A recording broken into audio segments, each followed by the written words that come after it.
북에서 이제 그 한 해를 마무리할 때 큰 네. 회의를 하더라고요. 네. 큰 회의를 하고 나서 나온 얘기들 중에 김정은 국무위원장의 얘기 중에 그런 게 있었습니다.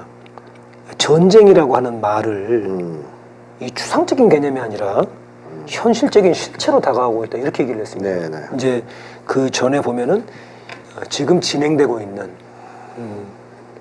상황들을 보면 그렇다는 건데요. 네. 이 말 자체가 갖고 있는 의미가 꽤 큰데요. 네. 전쟁이 눈앞에 와 있다 이런 거 아닙니까? 뭐 거의 이제 그렇게 봐야 되겠죠. 전쟁은 기정사실이다라고 보는 것 같아요, 북에서. 피할 수 없다. 네. 기정사실이다. 왜 그러냐면 이 문장에서 압축적으로 이게 드러나는데 과거에는 북쪽이 이 미국의 어떤 그 대북 적대 행동, 한미 군사훈련, 이제 한미일까지죠. 한미일 군사훈련 이런 거를 수사적 위협 혹은 과시성 목적, 그러니까 허세 떠는 걸로 많이 얘기했어요. 네네네. 근데 이제 불과 몇 개월 전에도 그랬는데요. 네, 이제 그렇게 보지 않는 거죠. 상황을 보면서 지켜보면서. 임박했다고 보는 거예요. 네, 이렇게 이제 보는 거예요. 현실은 미국이 고질적으로 남발하고 있는 적댕이들이 단순히 수사적 위협이나 과시성 목적에만 국한된 것이 아니라 그것도 있긴 있다는 거죠. 그런 측면도. 그걸 넘어서서 실제적인 군사적 행동으로 이어져 무력 간 충돌, 쌍방 무력 간 충돌을 유발시킬 수 있는 범행 단계로 진화됐다. 명백히 진화되었다. 이렇게 평가했거든요. 그러니까 북에서 이제 평가가 바뀐 거예요. 네. 과거에는 아이 그래 니네가 뭐 우리가 핵무력 가지고 있으니까 무서워서 괜히 이제 허세 부리고 윤석열을 안심시키고 그냥 말로 뭐 이제 패권국지를 유지해 보려는 수사적 행동 그 정도로 봤는데 보니까 아니다 이거 너무 이거는 치밀하고 줄기차고 극악무도하다. 이거는 너희들 진짜로 전쟁하려고 작정했구나. 그렇게 판단할 수밖에 없다고 지금 정리를 한 거예요. 그래서 그 근거로 여러 가지를 들었는데 뭐 예를 들면 뭐 제2차 핵협의그룹 워싱턴 가서 진행했었죠. 그렇습니다. 그리고 올해 8월에 훈련 때 핵 전략 자산을 동원해서 북에 대한 핵 공격 연습을 연습합니다. 한미일이. 이제 올 돌아오는 8월. 돌아오는 8월에 결정됐어요 이번에. 네네. 이런 걸 보면서 북에서 야 이거는 그냥 과시성 아닌 것 같은데 허세가 아닌 것 같은데 진짜로 전쟁할 생각이 있는데 미국이 이제 그렇게 본 거죠. 그러다 보니 이제 상황을 그렇다면 가만히 기다리겠습니까? 전쟁 터지는 날을 미국이 전쟁 준비 다 끝내고 전쟁을 시작한 날 기다리지는 않을 거 아니에요. 선제 공격하려고 하겠죠. 징후가 보이는 순간. 그래서 그런 맥락에서 전쟁 준비에 박차를 가야 된다는 얘기도 나오는 거고. 이제 뭐 전쟁은 기정사실이다. 시점만 남았다는 말이 계속 나오는 겁니다. 지금 이제 한국 언론들에서는 굉장히 이례적이다 표현이. 이례적이죠. 그렇게 얘기를 하고 있습니다. 그러니까 유사시에 핵무력을 포함한 모든 물리적 수단과 역량을 동원해서 남조선 전 영토를 평정하기 위한 대사변 준비를 계속 박차를 가야 된다. 그래서 이걸 이제 언론들이 대서특필을 했습니다. 근데 이제 우리 그 한국 국민들 입장에서는 지금 북한이 이렇게까지 느낄 정도로 위험한가? 언론들에서 뭐 그다지 얘기를 하진 않으니까요. 그렇죠. 1년 내내 군사훈련을 했는데 북쪽이 표현했듯이 작년에 2배 이상. 2022년에 2배. 2배를 2023년에 했다. 군사훈련 1년 내내 거의 하루도 쉬지 않고 군사훈련을 했다고 해도 과언이 아닐 정도로 군사훈련을 연중 내내 했고요. 그 다음에 한국 역사상 처음으로 핵 전략 자산들이 대거 들어왔었죠 작년에. 뭐 핵잠수함, 핵 전략 핵폭격기, 그 다음에 뭐 항공모함 이런 것들이 계속 들어왔거든요. 이런 걸 보면서 북쪽에서 대응을 하기 위해서 ICBM을 화성포를 3번이나 발사한 거거든요. 작년에. 그러니까 작년에 엄청난 강대강 국면이 있었던 거예요. 우리 국민들이 잘 몰라서 그렇지. 그러니까 이런 상황에서 북쪽에서는 이 상황은 그냥 단순한 위협이 아니라 실제 핵전쟁으로 우리를 공격하기 위한 실행 연습이다. 그러니까 이거는 좌시할 수 없다. 뭐 이렇게 이제 본 거라고 이제 평가해야 됩니다. 그렇군요. 이런 와중에 이번에 이제 김정은 국무위원장의 발언에서 지금 많은 그 분들이 충격을 받은 그 얘기 중에 하나가 이제 이 남북 관계를 동족 관계가 아니라 적대적 두국 관계. 두국가 관계다. 전쟁 중에 있는 두 교전국 관계. 선생님 이 표현은 굉장히 좀 색다른 것 같은데요. 색다른 정도가 아니라 엄청나게 큰 의미를 가지고 있는 또 우리 입장에서 정말 뭐랄까 심각한 상황입니다. 심각하다. 예. 네. 왜냐하면 북쪽이 이 건국 이래 지금까지 계속 70년 동안 유지해왔던 게 평화통일 노선입니다. 기본적으로 추진해왔던 게. 예. 그걸로 집약되는 게 고려연방제 통일 방안이죠. 네. 그래서 남쪽은 자본주의 체제를 그대로 두고 북쪽은 사회주의 체제를 그대로 두고 국가를 만들자 하나로. 예. 그러니까 일국가 이체제론이거든요. 그러니까 일국가 이체제론을 일정하게 전쟁을 막기 위해서죠. 그러니까 만약에 북쪽이 남쪽을 사회주의 하려고 하면 남쪽이 반발할 거 아니에요. 예. 전쟁 터질 거고. 남쪽이 북을 자본주의화 하려고 하면 반발하겠죠. 예. 그럼 전쟁으로밖에는 안 되거든요, 이거는. 한 체제에 의한 통일은. 그 흡수 통일론입니다, 그게. 예. 무력 통일론이고. 그래서 북쪽은 계속 그걸 거부하면서 위험하다. 전쟁을 또 할 수는 없지 않느냐.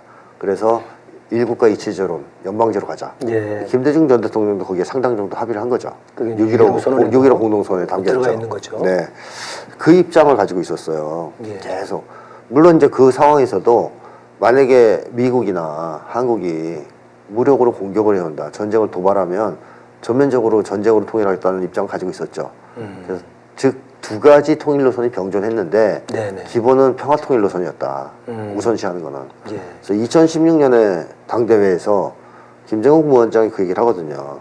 통일에는 두 가지 방도가 있는데 평화적 방도와 비평화적 방도가 있다고 그랬어요. 2016년이었군요. 2016년에. 예. 그러면서 두 가지 다 준비해야 된다 그랬습니다. 예. 그러고 나서 평화적 방도를 추진했죠. 아, 그게 이제 정상회담.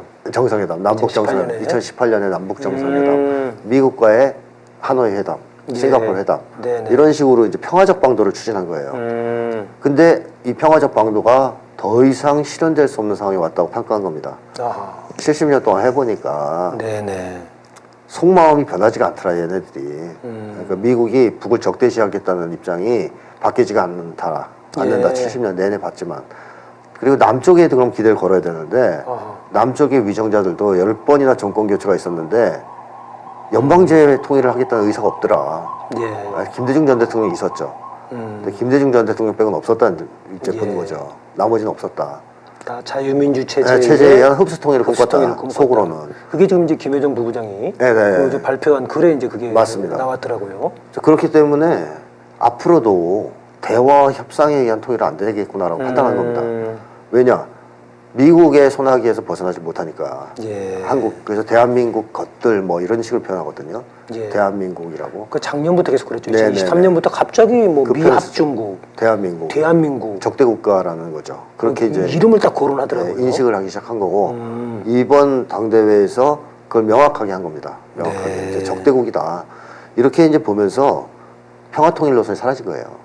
예. 안 된다고 보는 거죠. 그럼 뭐만 남았을까요? 무력통일 노선만 남은 겁니다. 이제 네. 아주 위험한 상황이죠. 그러네요. 그래서 아까 남조선 전 영토를 평정하는 이런 예, 표현을 예. 쓴 거예요. 북쪽 입장에서는 미국과 그 쫄개들 식민지 네, 하수인인 대한민국 그 정권을 쓸어버리겠다 이런 얘기거든요. 유사시에. 네. 그러면서 무력으로 통일하겠다는 얘기거든요. 그래서 통일 노선이 70년 넘게 그대로 지속되어 왔는데 네. 평화 통일을 우선시하는 올해 들어서면서 윤석열 정권이 이것을 급적으로 바꿔냈다. 어떻게 보면. 그래서 무력 통일 노선으로 전환했다. 이렇게 보는 거고. 그렇다면 이제 북쪽은 남쪽을 아까 표현했듯이 적대적인 두 국가 관계. 예. 전쟁 중에 있는 두 교종국 관계를 본다는 얘기인데 러시아 우크라 관계가 된 거예요. 러시아 우크라이나 관계. 그러네요. 그 관계로 지금 보는 거예요. 그러면 어떤 일이 발생할 수 있느냐. 우크라이나가 돈바스 지역에서 네. 포격을 가하자 바로 특수 군사작전 돌입하잖아요. 네. 러시아가. 그렇습니다. 그럴 가능성이 생긴 거죠. 이제 한반도에서. 즉 윤석열이 생각 없이 북에다 도발을 걸었다. 네. 뭐 확성기를 틀든 아니면 네. 삐라를 삐라를 날리든 날리든. 아니면 총을 쏘든 지금 뭐 그런 얘기는 공공은 하지 않습니까? 네. 총선 전에 그래서 정치적 위기를 윤석열이 정치전으로 돌리려고 또 전방 한다. 찾아가지고 지금 계속 그러고 있습니다. 도발하면 나한테 보고하지 말고 먼저 대응을 대응해라. 그것도 아주 확실하게 대응하라. 이런 식의 주문을 하고 다녀요. 예. 윤석열만 그런 게 아니라 신원식도 그래요. 심상치가 않습니다. 요즘. 네. 근데 이렇게 할 때 북쪽이 보여줄 방향을 얘기한 거예요. 예. 그러면 똑같이 총 몇 방 쏘고 연평도처럼 포 몇 번 쏘고 하는 건 안 끝난다는 거죠 이제. 곧바로 거기에 대해서는 전면 전쟁으로 대답할 것이고 한반도 전역을 평정하기 위한 핵 공격을 포함한 전면 공격을 시작할 것이다. 이렇게 얘기한 겁니다. 근데 문제는 이걸 윤석열이 알아듣겠냐는 거예요. 워낙 돌이잖아요. 네네. 김여정 부부장이 올해도 오늘 또 발표에서 그 얘기를 했어요. 머리가 워낙 돌이라서 네. 얘기해도 못 알아듣는 놈이다 이런 식으로 이제 얘기했잖아요. 안보 관련해가지고. 멍청해가지고 네네. 자기가 뱉은 말의 결과가 뭔지를 생각 못하는 사람이라고 얘기했지 않습니까? 재미난 말이 있었습니다. 뭐 우리 군사력을 키우는 특등공신이다. 특등공신. 윤석열 칭찬받아 좋겠어요. 특색 있는 기여를 해서 올해에도. 쌍수를 들어 환영한다. 네, 올해도 계속 해라 이거잖아요. 네네. 그러니까 한마디로 너희들이 우리가 뭐 좌고우면하지 않고 뭐 이제 동족이니 뭐니 해서 뭐 대화 협상 이런 거 고민했는데 좀 네네네. 이제 네가 그거 다 이제 처리해 준 거다. 너 때문에 우리는 이제 마음 정리하고 네. 마음껏 치겠다 이거예요. 쉽게 얘기하면. 근데 문제는 윤석열이 그 상황을 전혀 이해하지 못하고 있다는 것입니다. 그럼 어떻게 됩니까? 그게 윤석열이가 있는 한 저는 전쟁이 기정사실이라고 보는 거예요. 북에서 그 표현을 쓰는 거고 예. 계속 그 내용을 보게 나와요. 남쪽에서 휴전선의 사소한 충돌 도발로도 전면 전쟁이 발생할 수 있는 상황이다 이렇게 얘기한다는 거죠. 그렇게 대응하겠다는 거죠. 그러니까 윤석열 때문에 우리가 전쟁이 나서 다 끝장나느냐 아니면 빨리 윤석열을 끌어내려서 이 전쟁 위기를 끝내고 한반도의 위기 상황을 해결하느냐 하는 중대한 기로에 서게 되었다 이렇게 봐야 됩니다. 그러네요. 굉장히 좀 위험한 상황입니다. 네, 우리 눈에 불을 켜고 지켜봐야 될 것 같습니다.